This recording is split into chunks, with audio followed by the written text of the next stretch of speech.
Olá, minhas amigas, sejam todas vocês muito bem-vindas.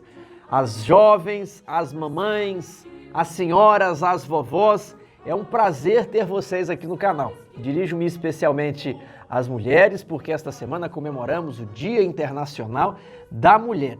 E que o nosso Senhor Jesus Cristo seja o cabeça de todos nós, tanto dos homens como das mulheres, que possamos todos nos render aos pés de Jesus.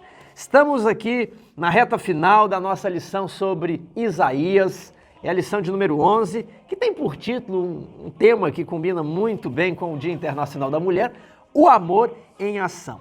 Antes de prosseguir, eu gostaria de pedir encarecidamente a misericórdia, pedir a compreensão de todos vocês, porque nós temos uma vida muito corrida e às vezes ela fica ainda mais corrida, Ficamos muito atarefados e às vezes limitados. É meu trabalho, eu trabalho na igreja, às vezes questões extras que surgem no lar, na igreja. Eu e a Fernanda temos 3 crianças, Vocês só viram 2 em um vídeo, temos mais uma menorzinha de 2 anos.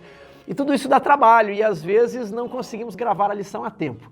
Eu não estou conseguindo responder aos comentários, mas tenha certeza, eu leio todos os comentários. Então eu peço, pode comentar, pode apertar o botão gostei, pode compartilhar o vídeo e, por favor, se inscrever. Nós lemos todos os comentários, mas eu estou tão atarefado que eu não estou conseguindo gravar a lição a tempo. Mas eu li ali os comentários, não deu tempo de responder. E orem por nós, orem para o canal. Às vezes eu penso assim, eu já estou atrasado, daqui a pouco eu tenho que gravar a próxima lição, acho que eu não vou nem gravar dessa lição. Mas eu penso, eu não posso deixar os nossos amigos, os nossos inscritos sem um vídeo semanal. Então aqui estamos e que seja o que Deus quiser. Lição 11, o amor em ação. Aqui conta uma história muito bonita de um líder da Ku Klux Klan, que é um grupo racial de supremacistas e que ameaçavam uma família de judeus. E os judeus, em vez de entrar na justiça, de serem vingativos, vamos também ameaçar, eles falaram assim, vamos entornar fogo nessas pessoas. É isso que os judeus fizeram? É justamente isso. Tiago, mas que negócio de entornar fogo? Jesus não disse que quando fazemos o bem ao nosso inimigo, é como derramar brasas vivas sobre a sua cabeça? Não está assim escrito lá na Bíblia? Então, eles fizeram o bem àquela pessoa que os ameaçava. E a Bíblia diz que isso é como, essa é a grande vingança. Você rebate o ódio com amor. Essa é a grande vingança. E isso surpreendeu aquele líder e ele até pensou em se tornar um judeu no final das contas. E a lição vai trabalhar o capítulo de Isaías 55 e o capítulo de Isaías 58. Aqui em Isaías 55 nós vamos ler os versos 1 a 7. Todos vós os que tendes sede, vinde às águas, e vós que não tendes dinheiro, vinde comprar e comer. Sim, vinde e comprai sem dinheiro e sem preço, vinho e leite. E aí vem a perguntinha número 1. Se as pessoas vinham comprar sem dinheiro, qual é a contradição aqui? Justamente essa, Se você não tem dinheiro, você não compra. E se não é para comprar, não precisa de dinheiro, é doado.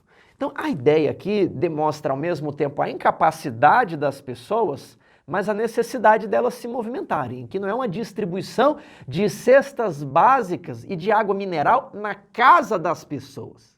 Deus podia fazer assim, fiquem em casa, vamos distribuir cestas básicas e água mineral. Não, ele falou assim, olha, vocês não têm dinheiro, não é? Mas vinde.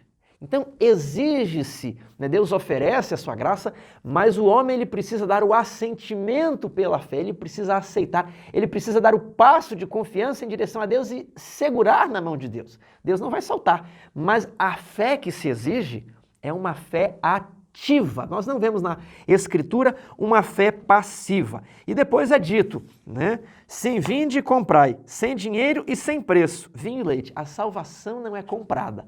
Ela é pela graça e pela fé, mas não uma fé passiva, uma fé ativa. Agora, vamos trabalhar esse tema da salvação. Leia Pedro 1, 18 e 19. Qual foi o preço da nossa salvação? Carta de Pedro, capítulo 1, verso 18 e 19. Sabendo que não foi mediante coisas corruptíveis, como prata, o ouro, que fostes resgatados do vosso fútil procedimento, que vossos pais vos legaram, mas pelo precioso sangue, como de cordeiro sem defeito e sem mácula. O sangue de Cristo. Não é um sangue que você encontra em qualquer lugar. Não dá para você caçar esse animal, mesmo nos lugares mais remotos da terra. Não é um animal qualquer, é o cordeiro sem mácula, é o Filho de Deus, é o sangue de Deus. Na mitologia, você encontra diversas vezes os heróis precisando pegar as penas de uma ave rara ou um instrumento sagrado de um deus, mas é algo muito difícil para demonstrar a escassez daquele bem. Aqui, a Bíblia trata como o sangue de Deus. Deus sangra e já começa com esse contraste. Então fomos resgatados do sangue de Deus. Resgatados do quê? E aqui eu acho interessante. Do vosso fútil procedimento. Aquele universo enorme com milhões e milhões de estrelas, de galáxias e tantas coisas profundas para fazer. E nós, às vezes, gastando o nosso tempo em questões bobas, fúteis, né? A guerra acontecendo, os tiros indo para todos os lados aqui nesse grande conflito, os homens entrincheirados, e às vezes nós estamos ali brincando de bonecas, brincando de carrinho no meio da guerra. Então nós temos que nos atentar para o grande conflito entre nós e abandonarmos o nosso fútil procedimento. Às vezes vendo coisinhas na televisão, vendo showzinhos bobos, vendo historinhas imaginárias, vendo joguinhos no celular, no computador. Deus nos resgatou do nosso fútil procedimento, que nós possamos viver à altura de quem custou o sangue de Deus, que é um sangue preciosíssimo. Deus sangra, Ele sangrou para que pudesse resgatar eu e você. Agora, como a abordagem de Isaías em relação à salvação se compara à abordagem do Novo Testamento? E ele citou Efésios 2, verso 8 e 9. Porque pela graça sois salvos, mediante a fé. E isto não vem de vós, é dom de Deus, não de obras, para que ninguém se glorie. Então nós somos salvos pela graça. Agora, é sempre importante falar para você não confundir o sistema metodista, wesleyano, arminiano, com o sistema reformado, calvinista, luterano. São dois sistemas de salvação. Um é monergista, Deus faz tudo, o homem não faz nada. Esse é o sistema reformado, luterano, calvinista. O outro sistema, ele é sinergista, ou seja, há uma cooperação entre Deus e o homem. É o que eu falei da fé ativa, tudo bem? Então, existe a salvação, é pela graça. Existe também a santificação, é pela graça. Muitas pessoas, às vezes, nutrem a ideia, bom, a salvação é pela graça, estou aqui no meu sofá, eu creio em Deus, e eu, quando for natural no meu coração, eu vou cumprir a lei. E aí eu pergunto para você, já tendo aqui em mente os próximos versos que vamos ler, se nós ficarmos sentados ali no nosso sofá, esperando Deus colocar no nosso coração, quando será natural entrar na casa de pessoas pobres? Quando será natural sair no sábado à tarde, no sol quente, para dar um estudo bíblico? Quando será natural sacrificarmos o nosso domingo para alimentarmos os pobres? Ou a nossa noite para levar um sopão debaixo do viaduto? Ou para você ir a lugares difíceis, subir comunidades no morro, se arriscar? Quando é que isso vai ser natural? Exige-se o esforço. Você seguiu a Jesus, você lê sobre a vida de Jesus, ele te motiva, mas se nós não quisermos, nós não vamos sair de casa para retirar o jugo das pessoas, porque o natural é o nosso conforto, é a nossa preguiça. Então, o trabalho de cooperação é justamente esse, vinde comprar e vende, Deus salva você pela graça, mas Ele quer que você se levante do seu sofá e ajude a salvar o seu irmão também. É necessário um certo esforço de cooperação com Deus para você obedecer à lei, para você aliviar os sofrimentos dos outros, porque não é cômodo, não é confortável, é muito melhor ficar dormindo, tudo bem? Esse é o trabalho de cooperação. Agora vamos aqui para a parte de segunda-feira, pensamentos e caminhos elevados. Eu vou ler o verso 6 de Isaías 55. Buscai o Senhor enquanto se pode achar, invocai-o enquanto perto ele está. Talvez um dia ele não vai estar mais perto, Deixe o perverso, deixe o ímpio o seu caminho e o iníquo os seus pensamentos, e converta-se ao Senhor, que se compadecerá dele, e volte-se para o nosso Deus, porque é rico em perdoar. Porque os meus pensamentos não são os vossos pensamentos, nem os vossos caminhos os meus caminhos, diz o Senhor. Porque assim como os céus são mais altos do que a terra, assim são os meus caminhos mais altos do que os vossos caminhos e os meus pensamentos mais altos do que os vossos pensamentos. Meu amigo, quais são os planos, os projetos que você fez para 2021? Talvez você está deixando a sua decisão para o batismo para depois. Talvez você está deixando a sua decisão por se reformar nesta ou naquela parte para depois. Talvez você está deixando a reconciliação com a sua esposa ou com o seu marido para depois. Talvez você está postergando isso, não vendo lógica no chamado que Deus está te fazendo. E às vezes você raciocina e fala, não tem sentido. Mas aqui há o apelo, os meus planos são maiores que os seus planos. E é isso que nós vemos na pergunta 4. Como é que é esse negócio de assim como os céus são mais altos que a terra, assim os meus planos são maiores que os seus planos? Nós vemos isso na história de várias pessoas que estão ali em Hebreus 11. Nós vemos a história de Abraão, que deixou a cidade de Ur dos Caldeus para ir para uma terra que ele não conhecia. Valeu a pena? Quem olhou de fora falou que não valeu a pena, né? Morava numa cidade muito estabilizada, com encanamento, água em casa, sistema de esgoto, tecnologia, né? Os dias de hoje, tudo que nós temos numa grande cidade. E aí ele foi morar em barracas, né? Lá na terra de Canaã. Valeu a pena? Valeu, porque ele estava olhando os pensamentos de Deus. Os pensamentos de Deus diziam, você se tornará pai de uma grande nação. Quando? Depois que ele morresse. Abraão só teve um filho, o filho da promessa, teve Ismael, teve alguns outros ali depois, mas ele teve muito poucos filhos para ser considerado uma nação. Isaac teve 2 filhos. Quando é que ele foi pai de uma grande nação? Nos planos e nas promessas de Deus. A Bíblia diz que Abraão saiu da terra de Ur dos Caldeus porque ele tinha em mente a cidade que tem fundamentos, que ele vai entrar um dia na Nova Jerusalém. Assim também Moisés. Vamos abrir ali e ler esse texto lindo, esse texto incrível que está em Hebreus capítulo 11. Pela fé, Moisés, quando chamado homem feito, recusou ser chamado filho da filha de Faraó, preferindo ser maltratado junto com o povo de Deus, a usufruir prazeres transitórios do pecado. Recusou ser o príncipe do Egito, recusou ser o próximo faraó, recusou ser o homem mais rico, mais poderoso da face da terra. Para quê?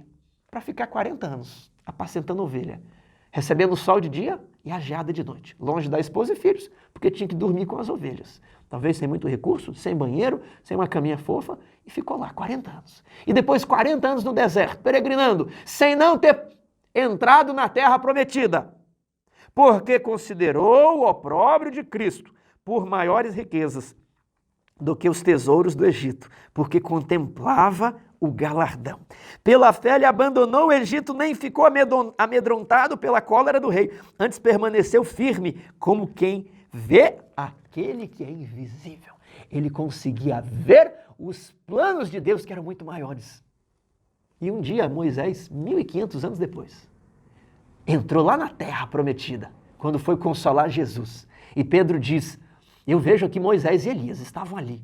Estão no céu há muitos anos. Compensou ou não compensou? Eles estavam aqui nesse Big Brother. Em vez de querer ganhar o título aqui desse Big Brother, eles saíram da casa. Porque contemplavam os planos de Deus. E às vezes as pessoas olhavam para os mártires ali rendendo a sua vida nas arenas, no Coliseu, queimado nas fogueiras, e isso não vale a pena. O mártir já olhava a vida eterna e já estava contemplando a volta de Jesus. A cabeça de Paulo, quando foi decepada, Paulo já olhava para o horizonte e disse assim, vai ser um abrir e piscar de olhos, quando eu olhar, recobrar a minha visão novamente, estará na ressurreição. Viverei milhões e milhões e milhões e bilhões e bilhões e trilhões de anos. O que são esses pensamentos de Deus? O que é esse eterno galardão? Esse peso eterno de glória muito excelente, acima de toda comparação, com o que nos é oferecido aqui. E às vezes nós ficamos com medo. Eu vou perder meu emprego por causa do sábado. Eu não estou querendo me batizar agora. Será que não vale a pena sair da igreja e gozar os prazeres transitórios do pecado? Não vale a pena, meu irmão. Os planos de Deus para você são muito maiores do que você imagina. Eu não tenho tempo de contar, mas o que tudo eu vi que Deus foi fazendo na minha vida que eu não imaginava. Eu simplesmente não imaginava. Mas eu li uma vez no Espírito de Profecia de que aquelas pessoas que se rendem a Deus, Deus vai os colocar em alturas, em lugares que eles nunca antes sonharam. Como José, que foi fiel lá no Egito várias e várias vezes, até que da cadeia ele saiu para ser governador do Egito. Agora, O que você precisa fazer? Você precisa ter uma fé ativa. Veja ali em Hebreus capítulo 11, o que eu gostaria de mostrar para você, já que nós estamos falando de fé e salvação, né? A fé é a certeza, né? E aí ele começa a dar vários exemplos de fé. Pela fé, Abel creu? Não, Abel ofereceu. Ele fez algo. Enoque, pela fé foi transladado sem ver a morte, porque ele andou com Deus. Estou pulando aqui, ó. Pela fé, Noé, divinamente instruído, aparelhou uma arca. É um verbo, é uma ação, é um fazer. Pela fé, Abraão, quando chamado, obedeceu. Pela fé, Isaac abençoou Jacó. Né? Pela fé, Jacó abençoou seus filhos. Aí José deu ordens, né? Moisés, ele abandonou o Egito. Israel, Raabe, todos fizeram algo. Essa fé não é aquele negócio assim, eu creio em Jesus, estou aqui no meu sofá contemplando. Não, essa fé precisa levar você a fazer, é uma fé ativa, é um verbo, tudo bem? É um verbo, é uma ação. E agora, aqui nós já exploramos a pergunta 5, qual é o contexto de que os caminhos de Deus são maiores que os nossos caminhos, que ele quer que o ímpio se converta. O ímpio às vezes pensa na lógica do mundo, é melhor eu gastar, né, a minha vida, a minha juventude aqui são 30 anos, eu morri, mas morri bem morrido, né, vivi bem vivido, compensou.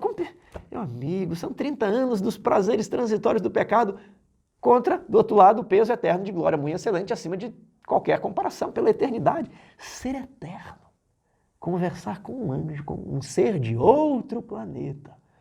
Poder voar. Olha só quantas coisas. Talvez você só vê perplexidade na sua vida. Perdeu um pai, perdeu uma mãe, perdeu um filho, perdeu o emprego, perdeu a saúde e as portas parece que só se fecham para você. Eu quero que você se lembre de um texto que diz assim: quando nós entrarmos na nova terra, todas as perplexidades serão esclarecidas. Onde antes se via apenas escuridão e confusão, notar-se-á um propósito claro e definido. Quando nós pudermos olhar a nossa vida de cima como Deus olha, nós escolheríamos os mesmos caminhos que Deus escolheu para nós, que nós poderemos entender o pensamento de Deus. Ele tem pensamentos para nós de bem e não pensamentos de mal. Vamos entrar em Isaías 58. Isaías 58 foi o primeiro capítulo que eu memorizei na Bíblia. Aliás, vou falar que eu decorei, que ele não está tão bem memorizado. Eu sei cada verso, mas eu perdi a fluência do fraseado. Mas vamos ler aqui desde o início. Clama a plenos pulmões, não te detenhas, ergue a tua voz como a trombeta e anuncia ao meu povo a sua transgressão e à casa de Jacó os seus pecados. Então aqui, pastor, ancião, pregador, é para pregar com amor, com cuidado, com sensibilidade, mas não é só amor, aceitação e perdão. Essas mensagens devem ser pregadas, mas aqui também é para anunciar ao povo de Deus os seus pecados. Mesmo neste estado, ainda me procuram dia a dia. Tem prazer em saber os meus caminhos, como o povo que pratica justiça e não deixa o direito do seu Deus. Perguntam-me pelos direitos da justiça. Tem prazer em se chegar a Deus dizendo: por que jejuamos nós e tu não te atentas para isso? Por que afligimos as nossas almas e tu não levas em conta? Qual que é o problema? O problema é o que está lá no capítulo 1 de Isaías, o ritualismo podre.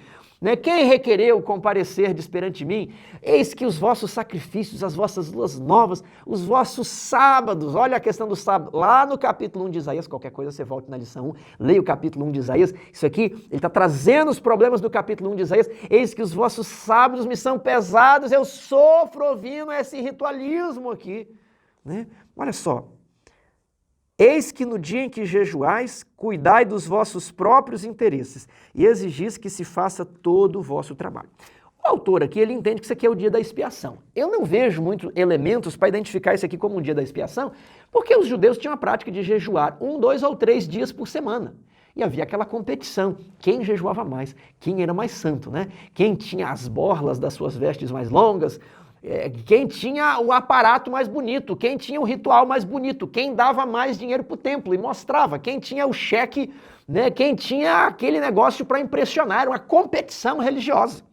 E aí Deus está falando, vocês estão jejuando, mas não é para orar, não é para se consagrar, não é para se humilhar, não é para querer buscar saber a vontade de Deus. É para mostrar, eu jejuei 2 vezes, você só jejuar uma, Que triste. É para começar a ficar só polêmica, só discussão, só briga. Eis que no dia em que jejuais, vocês não estão jejuando, vocês estão na aparência jejuando, mas cuidando dos vossos próprios interesses, exigindo que se faça todo o vosso trabalho. Eis que jejuais para contendas e rixas e para ferirdes com o punho iníquo. Jejuando assim como hoje, não se fará ouvir a vossa voz do alto. E às vezes nós perguntamos, nós estamos indo no culto de quarta-feira, orando, jejuando, pedindo oração no Facebook, no WhatsApp, e parece que os céus estão fechados. Por que Deus não atende? Há várias hipóteses, talvez ele está dizendo espere, mas existe a hipótese, será que nós não temos pecados que estão nos separando de Deus? E por isso ele não pode ouvir as nossas orações, porque as nossas mãos estão cheias de pecado, de iniquidade, eu estou repetindo aqui Isaías 59, verso 1, 2 e 3. Os nossos lábios estão com pecados. Será que não está a falta da nossa parte? Isso não deixa Deus ouvir as nossas orações? Olha só, seria este o jejum que escolhi, que o homem um dia aflija a sua alma, incline a sua cabeça como o junco e estenda debaixo de si pano de saco e cinza? Chamaria tu a isto jejum e dia aceitável ao Senhor? Aqui realmente nós temos a ideia de alguns dias onde o jejum era obrigatório, como no dia da expiação. Agora, qual que era o propósito? O propósito é cumprir o ritual, o propósito é simplesmente fazer o jejum pelo jejum, ir à igreja por ir à igreja, ou ou isso é apenas um meio e você faz o jejum para um outro fim? O que eles estavam jejuando é simplesmente para bater, para cumprir tabela, para cumprir o ritual, né? Porventura não é este, verso 6, o jejum que escolhi, que soltes as ligaduras da impiedade, desfaça as ataduras da servidão, deixes livres os oprimidos e despedaces todo o jugo. Porventura não é também que repartas o teu pão com o faminto e recolhas em casas os pobres e desabrigados e se vires o nu ou cubras e não te esconda do teu semelhante? O texto aqui não está dizendo que não deve se fazer jejum, mas em vez de você ficar na competição religiosa, né, ficou 3 dias jejuando todas as semanas, você quase não consegue trabalhar. Não seria melhor você trabalhar, jejua um dia só por semana, junta um dinheiro e ajuda as outras pessoas? Não seria, em vez de você ficar só na competição religiosa, gastar um tempo também para ajudar os fracos?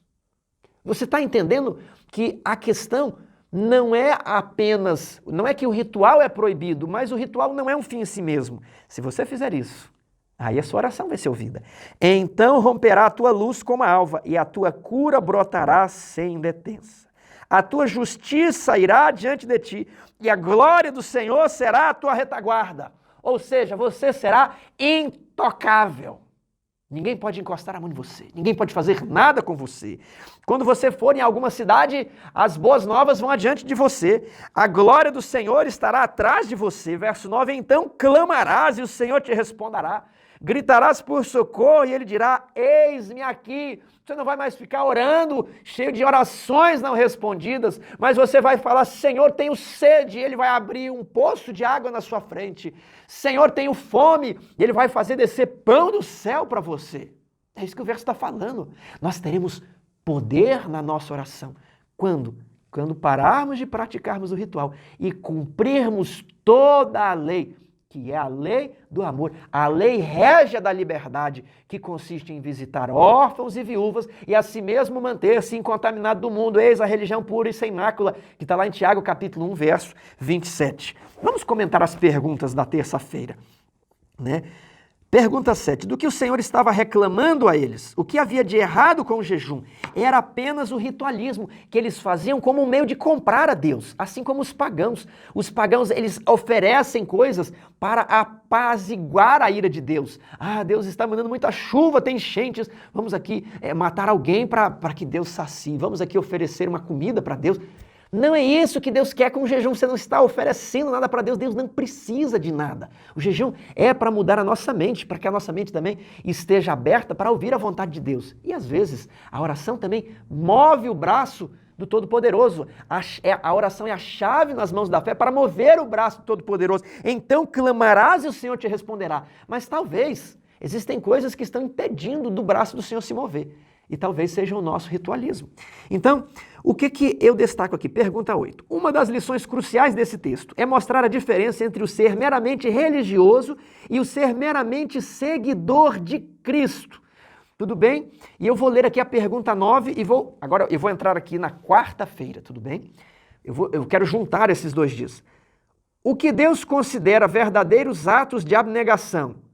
Né? Qual é o princípio a ser visto por trás desses atos? Como essas ações abrangem a religião verdadeira?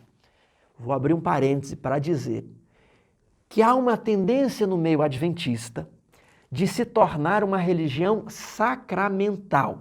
Tiago, o que é uma religião sacramental? Ou melhor, o que é um sacramento? O sacramento é um ato sagrado, é geralmente um ritual. Durante a Idade Média, chegou-se no Ocidente, na Igreja Romana, a conta de 7 sacramentos. E esses sacramentos seriam, o batismo, a confirmação, o casamento, o sacerdócio, a missa, preste atenção, a penitência, a indulgência, a contemplação de relíquias e o batismo, você entra e participa da igreja. Então, esses eram sacramentos da Idade Média e são sacramentos presentes na igreja Católica Romana. Tiago, na Igreja Adventista existem sacramentos? Também existem, assim, 3. Apesar de não adotarmos este nome, a ideia é que existem 3 sacramentos. Quais são os sacramentos na Igreja Adventista? Batismo, lava-pés e Santa Ceia. Agora, qual é a diferença dos sacramentos na Igreja Católica e dos sacramentos na Igreja Adventista? Na Igreja Adventista, nós entendemos que os sacramentos são apenas um símbolo, é apenas uma exposição pública do que nós acreditamos e tomamos ali, somos batizados. No lava-pés é uma maneira de nós nos humilharmos, de nós nos confraternizarmos na ceia do Senhor, de perdoarmos as ofensas e pecados. Então, é a ideia apenas de um símbolo, um propósito educativo, um propósito de transformação da nossa mente, de educação do nosso eu. Okay? Agora, os sacramentos na Igreja Católica, eles têm outra natureza, eles são chamados de meios da graça, ou seja, Deus fornece a graça, contanto que você pratique os sacramentos. Então, você só é salvo por meio da igreja e dentro da igreja, porque a igreja é o conduto por onde a graça passa. Uma vez na igreja praticando os sacramentos, salvo. Fora da igreja não há salvação.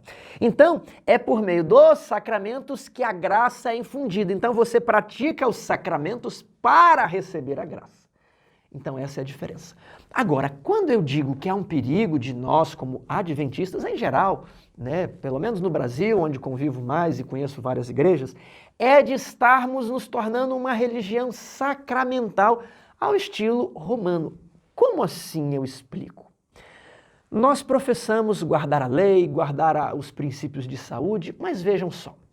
Nós, às vezes, elegemos alguns pontos como aqueles que você tem que fazer e fazendo aquilo você está tranquilo. Não comer carne de porco, guardar o sábado, devolver o dízimo, ir ao culto de quarta-feira e, ok, você é um excelente adventista, tudo bem?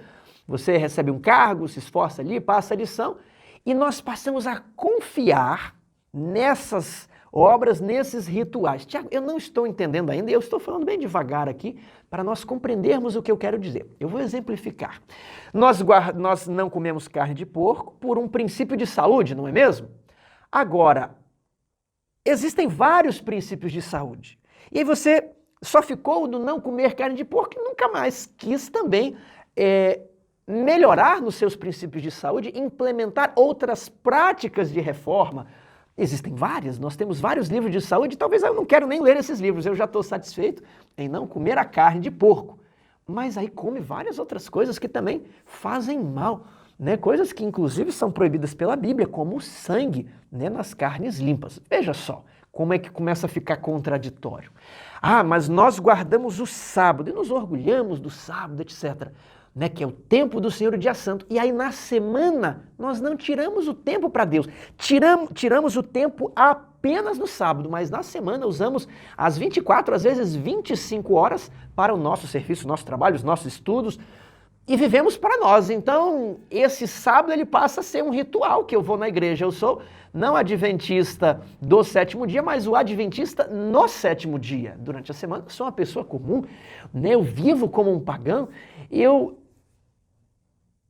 não perdoo, eu falo mal, eu estou na prática da fofoca, de não respeitar as autoridades, de ser uma pessoa, né, revoltosa, de não ter aquele caráter de Cristo, de cordeiro, de ovelha. Eu guardo mágoa, eu faço política, eu combino indicação para comissão de nomeações, eu combino cargos, eu formo partidos nas assembleias quadrienais, eu faço política, o que é extremamente proibido. Então, nós às vezes professamos guardar ali, não comer a carne de porco, guardar o sábado, devolvemos os nossos dízimos, mas muitas pessoas vivem apenas nessa casca, nesse exterior, violando todos os outros princípios da lei. E eu destaco aqui o dever do perdão, o dever da reconciliação, o dever de não falar mal, o dever de não combinar as coisas na comissão da igreja, de deixar o Espírito Santo agir.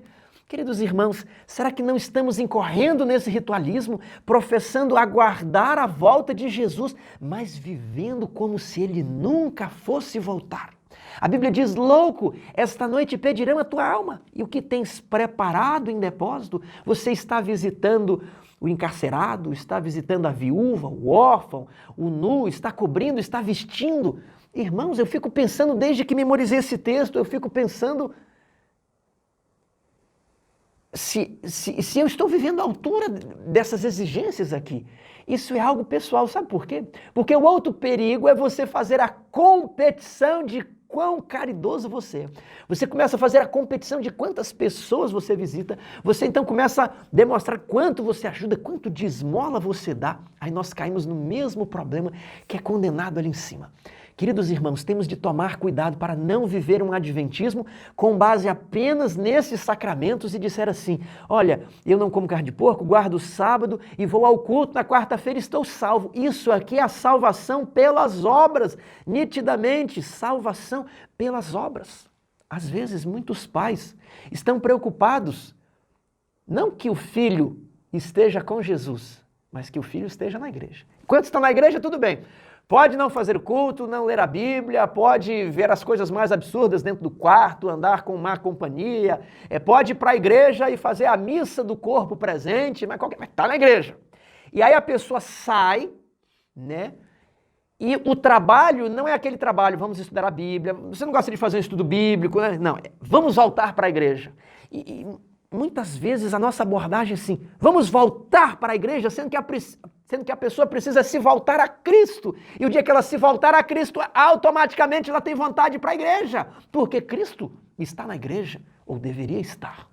Então nós ficamos como adventistas guardadores dos 10 mandamentos, mas queremos guardar apenas os 10 mandamentos. Vocês já perceberam que o Novo Testamento não fala nos 10 mandamentos?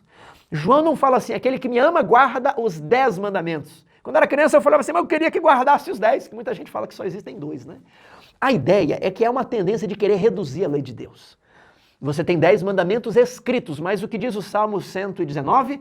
Toda perfeição tem seu limite, mas o teu mandamento é ilimitado.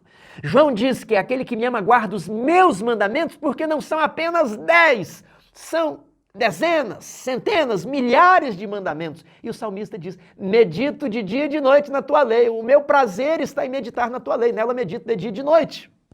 Vocês estão entendendo? E às vezes nós queremos guardar mais só os 10 e guardar só aquilo que está na letra. Não perdoamos, nos iramos, nos magoamos, armamos, tentamos executar a vingança sobre o nosso próximo.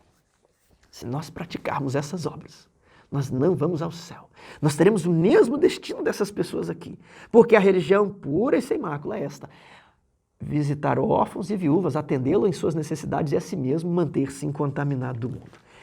Chame as pessoas para elas voltarem para a igreja, sim, mas para elas voltarem também para Jesus. E primeiro, para amarem a Bíblia, amarem a oração, voltar para a igreja será um resultado. Tudo bem? Vamos continuar aqui a nossa leitura, entrando... Aliás, eu gostaria de ler a parte de sexta-feira. Ninguém pode exercitar verdadeira beneficência sem abnegação. Unicamente por uma vida de simplicidade, de renúncia e estrita economia nos é possível realizar a obra, a nós designada como representante de Cristo. E aqui eu vou fazer um parênteses. Talvez você pratique a reforma da saúde, a reforma do vestuário, né? E às vezes nós escolhemos aquilo que nós mais gostamos da lei. Eu gosto muito de saúde. A pessoa, saúde é saúde, é saúde. O outro fala assim, eu gosto muito de música, a música e bate na tecla da saúde, da música e não cuida da saúde. A outra bate na tecla missão, é missão, é missão, e esquece das outras coisas, né? E às vezes nós elegemos pontos da lei que nos agradam. Deixa eu te falar, qual que é a questão? A questão é cumprir toda a lei. Eu vou voltar aqui para a parte de quarta. Diz assim, o Senhor busca uma igreja, um povo que pregue a verdade ao mundo, mas o que atrai as pessoas à verdade como ela é em Jesus? Estrita adesão às leis alimentares ou a disposição de ajudar os famintos? Eu só queria tirar o ou para não fazer parecer que é uma encruzilhada. Isso aqui é uma falsa encruzilhada no sentido de ou eu guardo a lei de saúde ou eu ajudo os outros. Ou eu guardo o sábado ou eu ajudo os outros. Não existe essa falsa contradição aqui. É possível você fazer as duas coisas. Deus não quer que você guarde a lei mais do que Ele pede. Ele quer que você guarde só o que Ele pede. Né? Ele não quer que você seja mais estrito do que Ele pede. Ele quer que você guarde as leis alimentares e se dispõe a ajudar os famintos. É um e outro. Ele quer que você descanse no sábado. Não é para descansar de forma estrita no sábado. Não é para você ser mais justo do que a lei pede. É só para você descansar do jeito que Deus pede. Nem mais e nem menos, ok? E gastar tempo e energias para ajudar o necessitado. E talvez você que está ali se empenhado na reforma disso, na reforma daquilo, etc.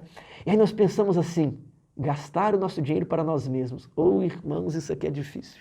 Mas quando nós lemos a vida de George Wishart, quando nós lemos os escritos de John Wesley, quando nós lemos o que os puritanos faziam e como viviam, nós ficamos pensando, meu Deus, tenha misericórdia de nós. Vou continuar lendo o texto de sexta-feira. O orgulho e a ambição mundanos precisam ser expulsos do nosso coração. Em toda a nossa obra, o princípio do altruísmo revelado na vida de Cristo tem que ser desenvolvido. Nas paredes de nossa casa, nos quadros, na mobília, devemos ler: recolhe em casa os pobres e desabrigados. Em nosso guarda-roupa, cumpre-nos ler: veste-o nu. Na sala de jantar, na mesa coberta de abundante alimento, devemos ver traçado: reparte o teu pão com o faminto. Tiago, até onde eu devo ir, até onde eu não devo ir? Irmãos, a lei é espiritual e você precisa ter discernimento do Espírito Santo. A nossa tendência é gastar conosco mesmo mais do que nós precisamos ou merecemos. Então, primeiro ponto, devolva o seu dízimo, a sua oferta, mas faça um caixa para pobres e necessitados. Então você já separa um dinheiro. O que você pode fazer com o tempo é ir aumentando o percentual. Mas a ideia é que isso tudo vai queimar. E Deus nos resgatou do nosso fútil procedimento do consumismo, de comprar coisinhas, entendeu? Vamos gastar dinheiro naquilo que pode salvar as pessoas. É a mensagem aqui, né, de Isaías. Agora eu entro na parte de quinta-feira. Um tempo para nós, e eu vou retomar aqui de onde paramos, do verso 9. Então clamarás e o Senhor te responderá, gritarás por socorro e Ele dirá, eis-me aqui. Se tirares do meio de ti o jugo, o dedo que ameaça, ou falar injurioso, tem que fazer o quê? Tirar do meio da igreja. Né? Acã foi apedrejado, porque o povo não prosperava. Paulo fala assim, lançai fora aquele que dentre vós nos perturba. Muitas pessoas entendem que não se pode tocar em pecados, não se pode falar, não se pode repreender, mas onde está o amor? Isaías 58, que é o capítulo do amor, começa assim, clama a plenos pulmões, não te detenhas, ergue a tua voz como trombeta e anuncia ao meu povo a sua transgressão, é para falar a sua transgressão, e a casa de Jacó os seus pecados. Baixinho não, com a trombeta, é bem alto, é bem forte. Então é preciso tirar o meio de ti, do meio de ti a fofoca, a falta de perdão, a vingança, o partidarismo, a combinação de votos na comissão, né? O dedo que ameaça, o falar injurioso. Se abrires a tua alma ao faminto e fartares a alma aflita, então a tua luz nascerá nas trevas e a tua escuridão será como meio-dia. Pensa assim nas trevas e nasce a luz.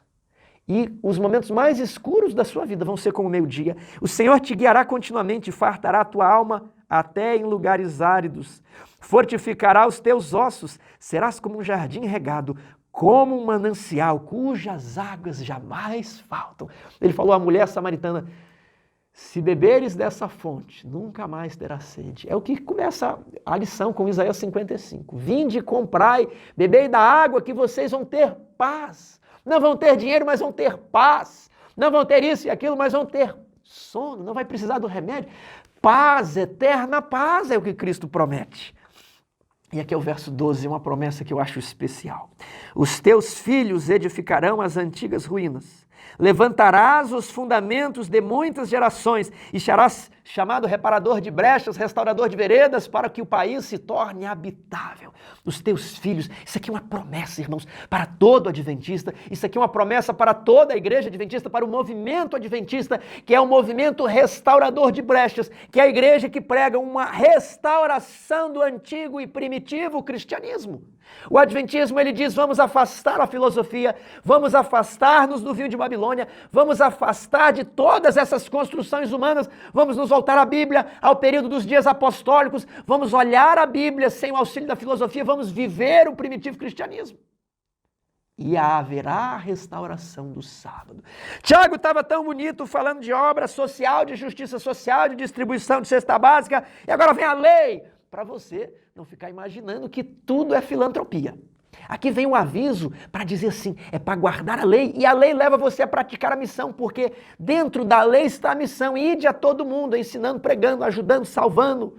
Tudo bem? A missão está dentro da lei, não é só para contendas, polêmica, é o teólogo do Facebook que só está discutindo ali, é para sair a campo, é para satisfazer as necessidades. Não, você está pensando lá na África? Não, é na sua rua, é o seu próximo, mas da África você deixa com Deus, você vai fazer o que está à sua mão, faz o que está à sua mão. Os teus filhos edificarão as ruínas, eu sou filho dessa igreja, minha família é adventista há mais de 120 anos, e nós adventistas somos filhos do povo de Deus, do povo da aliança, do povo de Israel, do povo de Jacó, somos herdeiros dos oráculos da aliança e nós estamos aqui restabelecendo a guarda do sábado.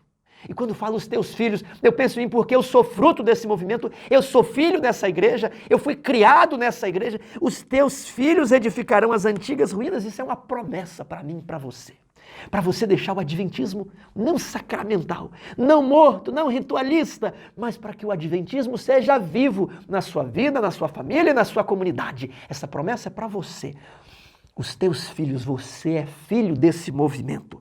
Você vai levantar os fundamentos de muitas gerações e serás chamado reparador de brecha, das brechas que fizeram na lei de Deus. E da maneira falsa que o cristianismo tem sido apresentado para muitos que estão em sofrimento e até deixaram de acreditar em Deus, para que o país se torne um lugar habitável para o órfão, para a viúva e para o estrangeiro. Se desviardes o teu pé de profanar o sábado e de cuidar dos teus próprios interesses no meu santo dia, mas se chamares ao sábado deleitoso e santo dia do Senhor, do jeito que é para ser mesmo, não é para ficar fazendo mais estrito, menos estrito, é para guardar o sábado, honrando, não seguindo os teus caminhos, não fazendo planos para o que você vai fazer no sábado à noite, não marcando coisas do seu interesse no dia da semana, não pretendendo fazer a tua vontade, não falando palavras vãs, não falando assuntos corriqueiros do dia a dia. Então te deleitarás no Senhor. Eu te farei cavalgar sobre os altos da terra. Você não ficará abandonado. Eu te farei cavalgar sobre os lugares mais altos, porque o povo de Deus é para ser cabeça e não é para ser cauda. O povo de Deus deve emprestar a muita gente e não tomar emprestado. Isso está lá no Pentateuco. Te sustentarei com a herança do teu pai Jacó, porque a boca do Senhor o disse. Quando Jacó voltava para Canaã, Esaú talvez pensou que ele viesse reclamar a herança, mas o que Jacó falou? Eu já sou muito rico. Qual foi a herança de Jacó? Jacó não teve, teoricamente, parte na herança. Jacó recebeu a herança do Senhor no seu exílio. Agora, a herança mais importante de Jacó é a bênção. A herança mais importante que Jacó recebe é ser agora o líder espiritual da família, da qual procederia o Messias. Meu querido amigo, talvez como Jacó, você está ali buscando ritualismo, você está contente por estar na igreja, mas não porque ama a Cristo, mas é porque os amigos estão na igreja. Você está convidando o seu filho, o seu pai para vir à igreja, mas não para vir a Cristo, apenas para estar ali o nome na igreja, frequentando. Jacó era assim, ele queria a bênção. E Jacó foi lá e roubou a bênção de Esaú. Enganou o pai. Isso não deu certo, isso não vai dar certo, irmãos. Nós estamos querendo a bênção da volta de Jesus, mas já fazem 170 anos ou mais e Jesus não volta. O espírito de profecia nos diz que a volta está atrasada em mais de 100 anos. Por quê? porque não temos aliviado, não temos retirado o jugo, não temos restaurado as brechas na lei de Deus. Temos gostado tanto deste mundo, temos estado tão satisfeitos com os rituais, não estamos vivendo à altura para orar e o Senhor vai rasgar os céus e nos responder na nossa frente. Jacó fugiu, mas Deus não abandonou, ele tem um sonho em Betel. Deus falou, serei contigo. E quando ele está voltando, o anjo aparece para Jacó. E Jacó luta a noite inteira com o anjo, pensando que é Esaú, pensando que é alguém que quer tomar a bênção que Jacó achou ter conseguido. Então o anjo toca na coxa de Jacó e Jacó entende, eu não posso fazer nada. Mas ele lutou, fé ativa. Então Jacó pede assim, eu peço que me abençoes. E o anjo fala, mas você não tem a bênção. Você já não foi abençoado por seu pai há 20 anos atrás. Jacó já tinha se arrependido, já tinha pedido perdão. Mas Jacó sentiu o peso da bênção roubada. Jacó sentiu o peso de ter uma bênção só do ritual, só do exterior. Jacó pede a bênção, mas o anjo pergunta, a mesma pergunta do pai. Qual é o teu nome? Jacó podia... E a mente de Jacó voltou no tempo, ele viu ali a tenda, ele viu o creptar das brasas, ele sentiu o cheiro da comida, e ele ouviu o pai perguntando, és você mesmo, Jacó? Ele falou, eu sou. Jacó poderia continuar dizendo que ele era Esaú e ficar com a bênção roubada.